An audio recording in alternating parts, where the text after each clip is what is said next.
Radio Gabon, il est 13 heures.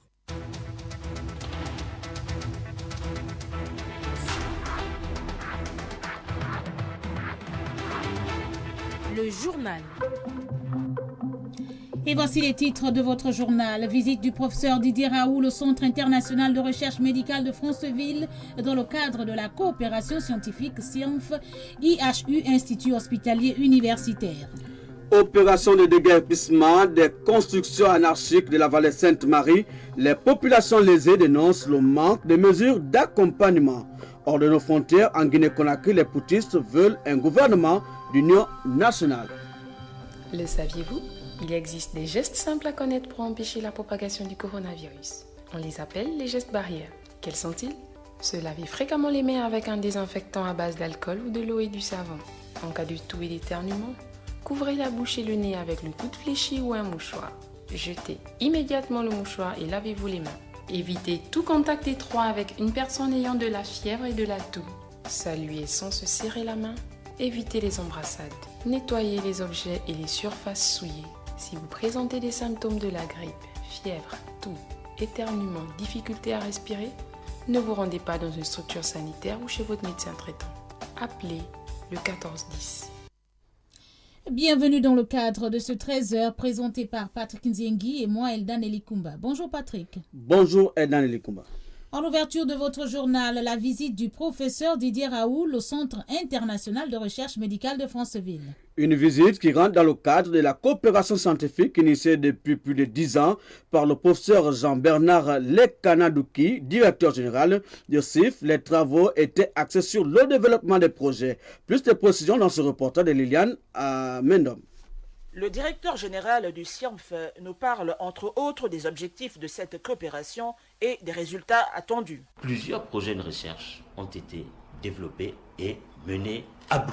Cette collaboration a permis naturellement de co-diriger des masters recherche, co-diriger des thèses de sciences. 2 thèses de sciences dont d'ailleurs l'un d'entre eux est assistant à l'Université des sciences de la santé de Libreville, alors que le deuxième a été récemment recruté au SCIENF. Cette collaboration a permis également la mobilité des doctorants qui n'étaient pas forcément en codirection. Au SCIENF, on avait des doctorants qui sont partis de là pour passer un séjour à l'IHU et ça a densifié, ça a amélioré la qualité de leur recherche. Également, des chercheurs de l'IHU ont pu séjourner à Franceville dans le cadre justement des travaux de terrain pour pouvoir avoir des échantillons et voir comment il est possible de travailler sur la maladie infectieuse. Dans le cadre de cette collaboration, le directeur de l'IHU, professeur Raoult, était en séjour au SCIENF.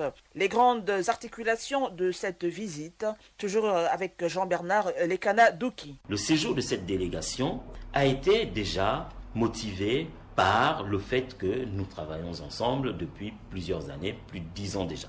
Des objectifs bien précis qui étaient de regarder le potentiel infectieux, le potentiel que nous avons dans la recherche en maladies infectieuses. C'est à ce titre que nous sommes allés visiter le parc de Lekedi afin de voir comment il serait nécessaire et important de travailler à ce niveau quand les outils seront disponibles. Le séjour de cette délégation a également été marqué par la présentation du centre de primatologue, des visites de sites touristiques et des journées scientifiques. L'actualité, Patrick, c'est aussi ce conseil des ministres tenu par le président de la République hier au Palais du Bord de Mer. Plusieurs textes ont été adoptés, notamment au ministère de la Défense, au ministère des Relations avec les institutions constitutionnelles. Et on écoute à cet effet Madeleine Baird, le porte-parole du gouvernement. Madame le ministre d'État a présenté au Conseil des ministres qu'il a adopté le projet d'ordonnance portant modification de la loi organique sur la Cour constitutionnelle. La présente ordonnance, prise en application des dispositions de l'article 93, alinéa 2 de la Constitution, modifie et complète la loi organique sur la Cour constitutionnelle suite à la dernière révision de la Constitution. À ce titre, la réforme définit, entre autres, Le rôle et mission de la Cour constitutionnelle pour ce qui concerne l'encadrement et le fonctionnement du collège chargé d'assurer l'intérim du président de la République, stipulé par les articles 13 et 13A de la Constitution, le contrôle de constitutionnalité des actes réglementaires censés porter atteinte aux droits fondamentaux de la personne humaine et aux libertés publiques, la durée du mandat des membres de la Cour constitutionnelle dorénavant unique, les conditions de remplacement d'un membre ainsi que le renforcement des dispositions liées aux violences ou outrages envers la Cour constitutionnelle ou ses membres, le contrôle de la régularité des opérations de recensement général de la population. Ministère de la Défense nationale. Sur présentation de Monsieur le ministre, le Conseil des ministres a adopté le projet de décret portant autorisation de candidature des personnels du service de santé militaire au grade universitaire. En effet, servant depuis plusieurs années en qualité d'assistant ou chef de clinique à la faculté de médecine de Libreville et éligible sur les listes d'aptitude du Conseil africain et malgache de l'enseignement supérieur CAMES, les personnels militaires ne bénéficient pas du droit de présenter leur candidature aux différents concours d'agrégation de l'enseignement supérieur ainsi qu'au grade de maître assistant, maître de conférence, agrégé ou professeur titulaire. À cet effet, le présent projet de décret vise à autoriser désormais la participation des praticiens du service de santé militaire au concours du CAMES et de disposer d'un corpus de cadres indispensable à l'affirmation de la vocation universitaire de ces hôpitaux et structures de formation. Vous aurez l'intégralité du Conseil des ministres à la fin de cette édition d'information. Et dans le cadre de l'économie, le FMI, Fonds monétaire international, organise dans les tout prochains jours une mission d'assistance technique à distance. Justement, quels peuvent être les avantages pour les usagers de la route? Tentative de réponse dans ce reportage d'Ahmed Randzengi. L'initiative s'inscrit dans le cadre de la mise en œuvre de son programme d'activité en faveur du Gabon au titre de l'année financière 2021-2022. Le Centre régional d'assistance technique du Fonds monétaire international pour l'Afrique centrale organise une mission d'assistance technique à distance sur la revue du rapport annuel sur les risques budgétaires au profit du Gabon. La dite mission devrait être conduite du 6 au 10 septembre prochain par plusieurs experts du FMI. À titre indicatif, ces risques budgétaires constituent des facteurs qui peuvent entraîner un écart entre les résultats budgétaires et les prévisions budgétaires. Il s'agit en clair des facteurs ayant un impact sur l'ensemble des finances publiques, incluant des éléments de l'actif et du passif. Sur la période 2020-2022, les principaux risques budgétaires identifiés seraient au nombre de 5.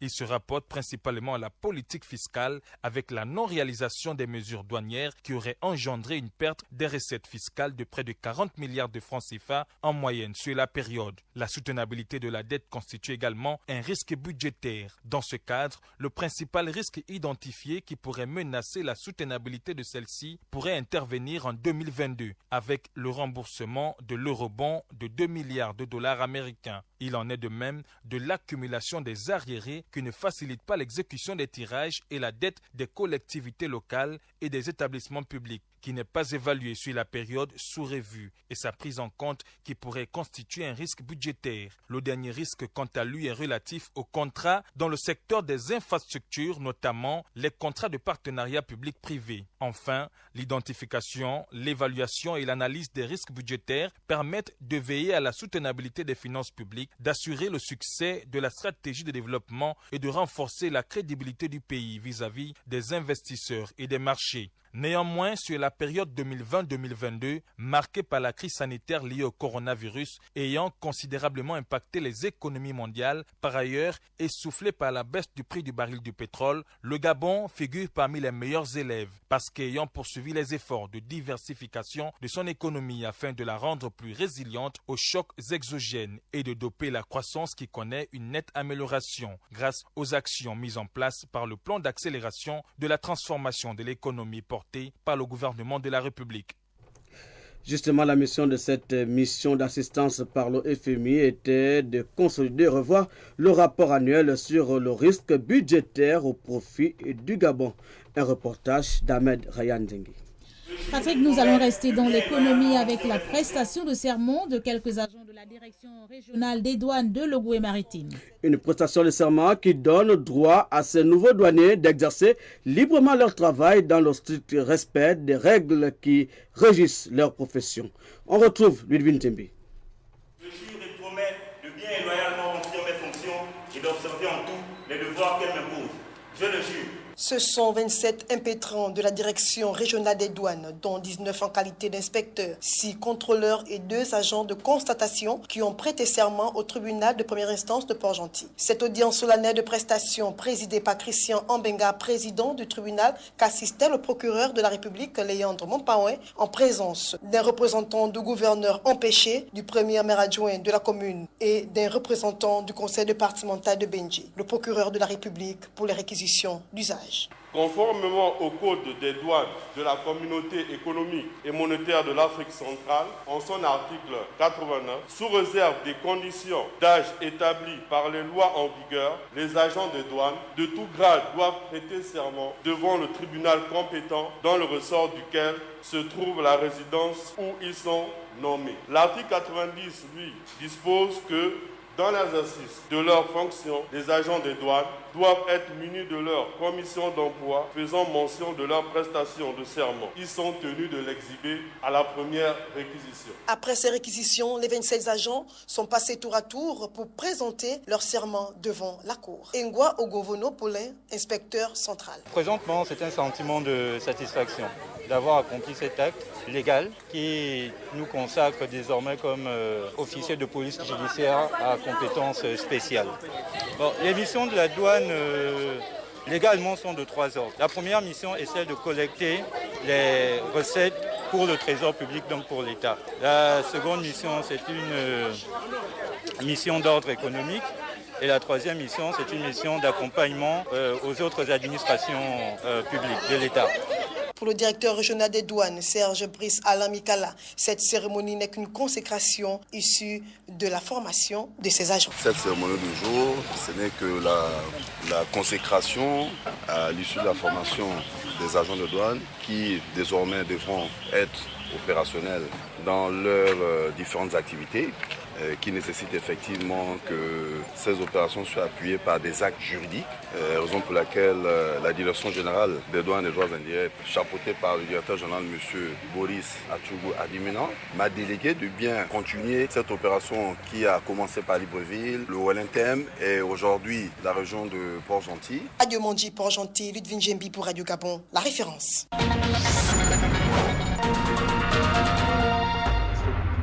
De retour dans ce studio pour parler de la signature par le gouvernement d'un accord de préconcession de la route à péage qui devra relier la zone industrielle d'Ovendo à la Nationale 1 via le PK15. Justement, quels peuvent être les avantages pour les usagers de la route? Tentative de réponse dans ce reportage d'Ahmed Ryan Zengi.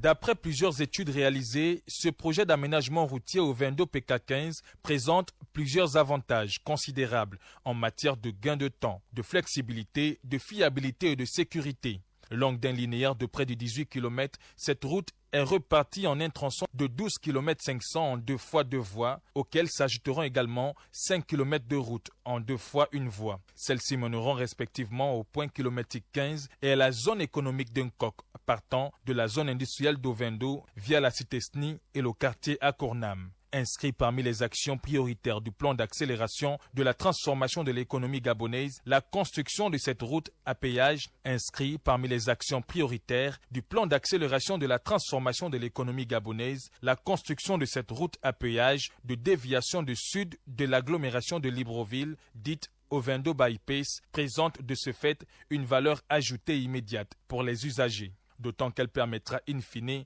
d'assurer un transport plus rapide et direct des personnes et de biens. Aussi, ce projet permettra de réduire considérablement les risques d'accidents qui en zone urbaine sont de plus en plus nombreux. Cette initiative d'envergure qui lie le Fonds gabonais d'investissement stratégique et l'État gabonais a donc assurément un intérêt à la fois socio-économique et environnemental. Insalubrité, on n'en parlera jamais assez, Patrick. Au quartier Samangué, dans le 4e arrondissement de la commune de Port-Gentil, le manque de bacs à ordures constitue un véritable problème. Le constat est de Ludwig Djembi. Le manque de bacs à ordures dans certains quartiers de la capitale économique est un véritable problème d'insalubrité. C'est le cas du quartier Samangué dans le 4e arrondissement où les populations n'ont d'autre choix que de déposer des sachets d'ordures ménagères aux abords de la route, toute chose qui pourrait entraîner la pollution de l'environnement mais aussi des conséquences sur la santé des riverains. Je suis habitant du quartier Samangué en Tchéngué au sujet de ce phénomène grandissant depuis près de 2 mois. C'est-à-dire les populations déposent les poubelles sur la voie publique. Bon, dit-on que c'est la mairie qui aurait donné l'autorisation de le faire. Mais c'est grave parce que c'est de la pollution. Il y a des bennes poubelles qui sont dédiées pour cet effet, pour récolter les ordures ménagères. Mais arrive qu'aujourd'hui, la route, chaque 50 mètres, la route est bondée de poubelles, d'ordures. Et ça dérange énormément. Non seulement ça salit la voie publique, ça prend de l'ampleur. Au Samangué, on n'a même pas une poubelle. On n'a pas une poubelle publique là. Il n'y a pas une poubelle publique. J'interpelle le maire principal, M. Gabriel Tchango, qui est un homme d'action, de prendre ses responsabilités. Si les arrondissements ne veulent pas se bouger, que le maire central prenne ses responsabilités. Et je compte sur sa bonne volonté et sa bonne foi. Qu'en est-il de la gestion des ordures ménagères de la ville de Port-Gentil? Gabriel Tchango, maire de la commune. L'important aujourd'hui, c'est que le gouvernement de la République gabonaise, lors d'un conseil de ministres, nous a instruit de récupérer la gestion, donc les services techniques des municipalités, de récupérer la gestion des ordures ménagères. Donc nous sommes en train de nous préparer et en temps opportun, là, rapidement, après nous allons nous récupérer la gestion, le ramassage de la collecte des orages. Radio Mondji, Port-Gentil, Ludwig Djembi pour Radio Gabon, la référence. Revenons à Libreville avec la situation de la vallée Sainte-Marie où les responsables de l'église catholique ont initié une opération libérer les alentours de la dite église. Objectif, déguerpir toutes les constructions anarchiques, mais les populations qui résident à cet endroit se sentent lésées par le manque de mesures d'accompagnement. Plus de précisions dans ce reportage de l'Oedi. Résidant dans ce quartier depuis de longues années, les habitants de la vallée Sainte-Marie déplorent la façon dont les responsables de l'église catholique se prennent pour mener leur opération de déguerpissement. Ces habitants se plaignent du manque des mesures d'accompagnement. Les gens qui ont travaillé ici, ils ont passé toute leur vie ici, ils ont fait des enfants ici. Il y a beaucoup qui sont même nés ici, mais on ne peut pas se lever un beau matin et dire bon, on vous déguerpit déjà et puis voilà, c'est pas du tout normal, c'est pas sérieux. Mieux vaut quand même prévoir que dans la mesure où on va vous casser, on va vous caserner quelque part, mais on vient seulement un beau matin, on commence à casser les gens, on vous met dehors avec les enfants et les femmes, c'est pas du tout sérieux. Par rapport à la casse, je trouve pas ça bien parce qu'il y a des familles qui vivent ici depuis des années et qui n'ont pas un autre endroit où aller. Mais si on décide de les casser parce qu'on veut rendre à l'aise ceux qui sont bien installés, ça, moi je trouve que c'est injuste. Je pense que l'Église devrait trouver des mesures d'accompagnement pour ces familles. C'est plutôt l'Église qui devrait accompagner ces gens-là. C'est une bonne chose d'un côté parce que là au moins les braqueurs, ceux qui traînent dans la rue, qui n'ont pas de maison, peuvent au moins être déguerpis. Maintenant pour ceux-là qui puissent vivre depuis 20 ans, 30 ans sans dédommagement déjà, c'est pas déjà bien.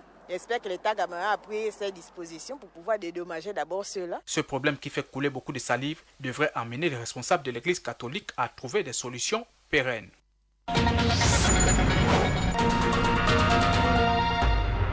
La suite du journal avec la mode féminine, la chaîne de pied, encore appelée chevillère, tout comme les boucles de nez ou de lèvres et autres tendances. Cependant, on donne de nombreuses significations au port de ce bracelet de cheville qui, pour la plupart, sont péjoratives. Découvrons l'histoire de ce bijou avec Pakita Love d'Ilebo Mabika. En or, en argent, avec fantaisie ou pas, la chevilière a une histoire qui remonte à bien des siècles dans la civilisation africaine. En Égypte antique, par exemple, les hommes et les femmes se paraient de bijoux les plus beaux, les plus précieux en fonction de leur rang social. Chez les hommes, le port de ce bracelet représentait la force, la vigueur, la virilité, tandis que chez les femmes, c'était un signe de beauté, de l'influence au sein du clan et du sens des responsabilités. La chevilière était en tout cas signe de noblesse et de dignité dans l'ensemble.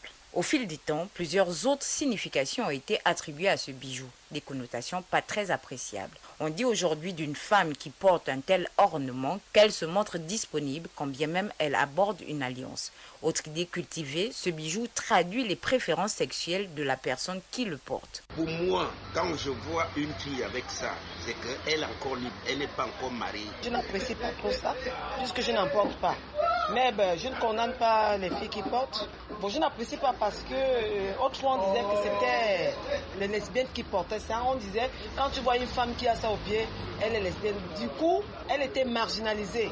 C'est resté dans ma tête. Moi, je n'ai jamais aimé cette image-là parce que c'est une image d'esclave. Bon, mais chacun de nous est libre. Hein. La chaîne à pied, c'est juste des fantaisies qui ne servent à rien. Déjà, c'est quelque chose que je n'accommode pas, je n'apprécie pas et je n'accepte pas. Pour certaines personnes, en revanche, la chevilière n'a pas vraiment de signification particulière, si ce n'est le fait d'être un accessoire de mode. Moi, je porte parce que c'est un style de jeune, de ceux qui gagnent en ce moment. C'est pour ça que j'en porte. Et puis, ça fait la beauté du pied. Chacun a sa conception des choses. Hein. J'ai pas de problème avec celles qui mettent des chaînes au pied. De temps en temps, moi aussi, j'en mets. Donc, je suis pas contre ça. C'est rien que si tu portes un bracelet à la main ou tu le mets au pied. Je trouve que il n'y a pas de signification. C'est sexy. Ça n'a pas de signification particulière pour moi. C'est juste un bijou comme je mets une chaînette ou une gourmette ou des boucles d'oreilles. C'est vrai que certains disent que c'est vulgaire, ça prête à confusion, puis tu exposes, tu appelles un homme. Les avis sont certes partagés sur cet accessoire, mais une chose est sûre, ce bijou revêt toujours d'une dimension sensuelle de beauté. Il reste visible et magnifié par un grand nombre de femmes dans la société actuelle. L'actualité internationale, c'est avec vous Caroline Assoumou-Mombe. Bonjour Caroline. Bonjour Nelly. Nous allons en Guinée-Conakry où les premières passations de pouvoir ont eu lieu à quelques jours du coup d'État. C'est cela. La passation entre civils et militaires a bien eu lieu hier. Le gouvernement et le préfet ont été remplacés. Le chef des putschistes a promis installer un gouvernement d'union nationale chargé de conduire une transition politique dont la durée n'a pas été précisée. Un couvre-feu est décrété de 22h à 5h du matin. Il faut le dire, Nelly, la junte a reçu un soutien, celui du chef de l'opposition, Serrou Dalien Diallo, mais plusieurs pays et institutions internationales comme l'Union africaine, l'ONU ont condamné ce putsch.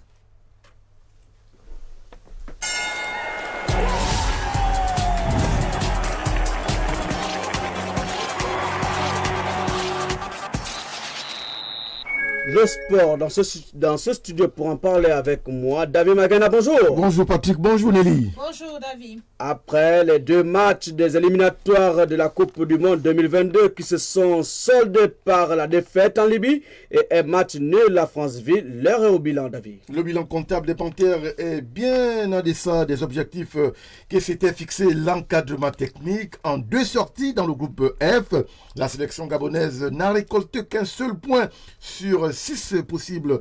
Le directeur technique national tire les principaux enseignements. Il se projette sur la 3e journée des qualifications face à l'Angola en octobre prochain. On écoute Raphaël Nikonem Nzamba. Pour ce qui est de l'avenir, c'est très difficile, mais ce n'est pas impossible. Parce qu'en même temps, nous devons compter sur les adversaires, quels sont les résultats qu'ils vont pouvoir faire entre eux. Mais nous avons la mission actuellement de ne plus perdre un seul match. Nous avons le devoir de gagner déjà tous les matchs de manière impérative, tous les matchs à domicile, et aller glaner quelques points, sinon gagner également à l'extérieur. Nous avons quand même des équipes qui sont à notre niveau, je veux dire, très modestement, que nous pouvons effectivement, n'est-ce pas, battre.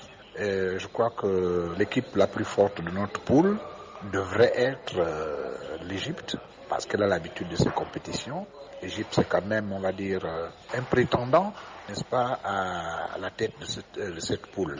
Et un prétendant éventuellement, quand on regarde aussi, à la CAN.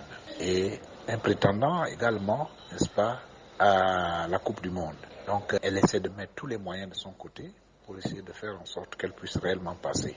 Nous avons encore vu, si seulement elle n'a pas les faveurs des pronostics, mais bravo pour les enfants malgré le match nul, j'avoue qu'ils ont joué crânement leur chance, ce qui est arrivé est arrivé. Nous allons continuer à travailler pour essayer effectivement, parce que c'est un objectif que nous avons affiché. C'est vrai que ce n'est pas des matchs pour nous préparer à la CAN, mais c'est des matchs pour nous amener à la Coupe du Monde. La CAN, c'est une autre compétition. Le moment venu, nous nous préparerons pour cette CAN. Poursuite ce mardi des matchs de qualification du Mondial Qatar 2022. Oui, Patrick, dans moins d'une heure, les Chipolo Polo de Zambie défient les Aigles de Carthage de Tunisie. Le Malawi accueille le Mozambique. La Tanzanie reçoit Madagascar. À 16h, l'Éthiopie affronte le Zimbabwe. La Mauritanie se déplace en Guinée équatoriale. À 19h, l'Algérie va en découdre avec le Burkina Faso. À 16h, le Cap Vert croise le Nigeria. Enfin, on suivra avec beaucoup d'intérêt, Patrick, le match Angola-Libye. Ce sera à 19h. Hier, dans le groupe D, la Côte d'Ivoire a pris le dessus sur le Cameroun, 2-1. Retour au Gabon pour terminer. On parle de volleyball. 2 Gabonais ont été promus à la Fédération internationale de volleyball. Il s'agit de Raymond Bernard Bivougou, président de la Fédération gabonaise de volleyball, et de Marcel Mbele Loussou, conseiller du président. Ils sont désormais membres de la commission organisationnelle des compétitions de la Confédération africaine de volleyball. C'est sur cette note de sport que nous mettons un terme à l'actualité. Je suis Eldaneli Koumba, à la coprésentation Patrick Nzengi. À la réalisation, Claudette Eworé, une technique d'André Théodore Injenje. L'actualité internationale vous a été présentée par Caroline Assoumomombe.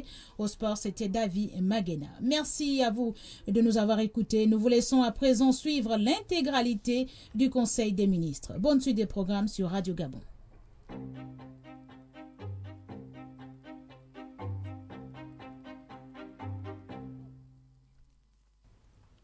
Mesdames, Messieurs, ce lundi 6 septembre 2021, sous la très haute présidence de son Excellence Ali Bongo